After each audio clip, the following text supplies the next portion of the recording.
Уважаемые зрители, террористическая организация «Исламское государство» привела в ужас мировое сообщество. И здесь встает вопрос, как могло дойти до такой жестокости и радикализации?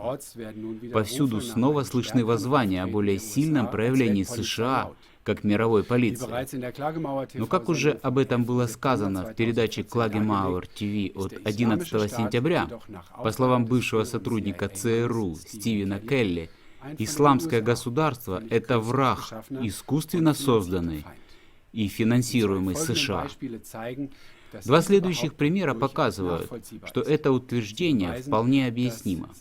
Они доказывают, что правительство США, как в прошлом, так и в настоящем, использовали терроризм, чтобы реализовывать свои собственные цели.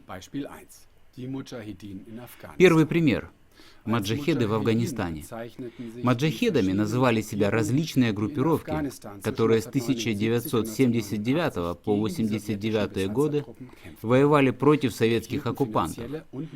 Они получали финансовую и материальную поддержку прежде всего от США и Саудовской Аравии.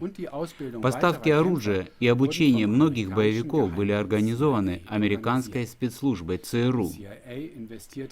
ЦРУ инвестировала несколько миллиардов долларов в поддержку исламистских повстанцев и миллионы долларов в изготовлении и распространении военных исламистских учебников. Да, вы не ослышались. Мы говорим о так называемых исламистских учебниках, которые были изготовлены благодаря усердию ЦРУ. Эти книги содержали сцены насилия, военные учения и вырванные из контекста стихи из Корана. И так, тем самым, по инициативе правительства США афганским школьникам преподавалось учение о священной войне джихаде.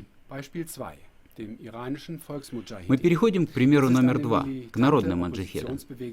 Это воинственное оппозиционное движение в Иране.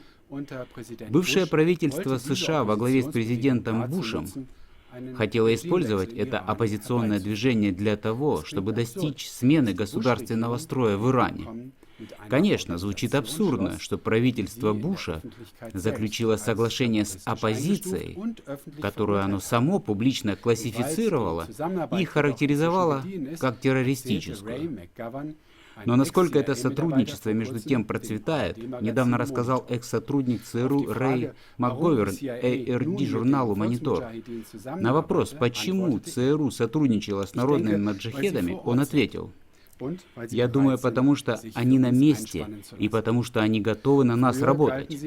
Раньше мы их считали террористической организацией, они и являются таковой, но теперь они наши террористы». Уважаемые слушатели, очень ясно сказано. И эти слова подтверждают наглядный пример из нашего фильма «Как функционируют современные войны». Можно привести намного больше доказанных фактов. Теперь подведем итог. Что мы видим, исходя из этих двух примеров?